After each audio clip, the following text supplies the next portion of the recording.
Let's say you got a big game to teach, and for the sake of example, we're going to say that it's this game. Elder Scrolls is heavy, both in terms of mechanics and in actual mass, and teaching this game fully could take upwards of an hour, which means attention is going to lag. So you need to keep people engaged and interested.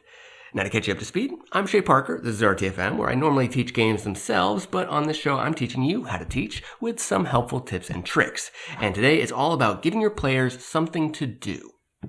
Now I've given some ideas for this on previous episodes. Giving player examples and keeping the teach entertaining are both in the same vein. But what I'm talking about now is more physical. The fact of the matter is that a lot of people fidget. If you don't, congrats on being built different, but I know I have trouble sitting still for long periods of time, and learning a big game comes with a lot of sitting still. Thing is, most board games have a secret weapon in this department, which I like to call stuff. See, most games have a bunch of little pieces, tokens, cards, all the little bits and bobs that are going to need to be distributed anyway. And the reason I have Elder Scrolls in front of me is because it has just about every kind of piece you could ask for. So how does this help? Well, the short answer is that a lot of people are going to be able to listen better if they've got something in their hands that they can fidget with.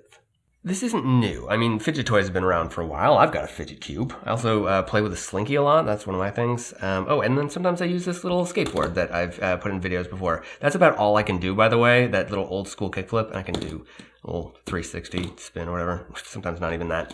Anyway, I'm not good at this. The point is, while these toys can be a little clickety-clackety and annoying, just stacking a couple of cubes or shuffling some cards, that's usually pretty harmless and can sometimes even be helpful.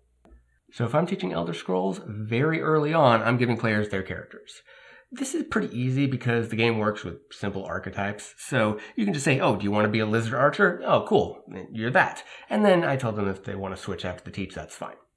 Then I give them all of the stuff that they're going to be working with. And as I help them to slot these pieces into their player mat, I'm also going over what they do.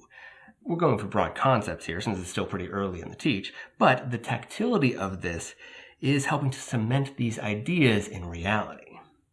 Hopefully this gets them excited about what they'll be doing during the game, but regardless, you've also given them some things that are theirs, meaning that they have permission to fiddle with them. So now, when you're going over the heavier mechanics, they've got some friendly cards to shuffle, or some emotional support dice that they can roll.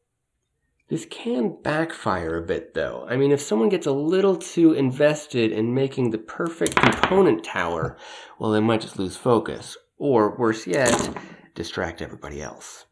The important thing to do here, though, is not to discourage the fidgeting, but to gently bring them back in. One way I like to do this is to show off a card or a component that requires them to look at it in order for it to make sense. This brings them back to the teach organically, which is important because you don't want to shame somebody just because they got a little distracted. You're trying to play a game, so the atmosphere should be casual. If someone gets off topic for a moment, that's not the end of the world. And trying to enforce attention can have the opposite effect, or at its worst, can really sour the mood. So that's all for today. A simple tip, but one that can go a long way towards creating a welcoming atmosphere for gaming. Now, Elder Scrolls was a useful example for this video because it has so many things, but it's also going to work for my next How to Teach, which is all about how to start playing before you've taught all the mechanics. If you want to make sure to see that when it comes out, make sure to subscribe to the channel. Either way, thank you so much for watching, and I'll see you next time. Bye.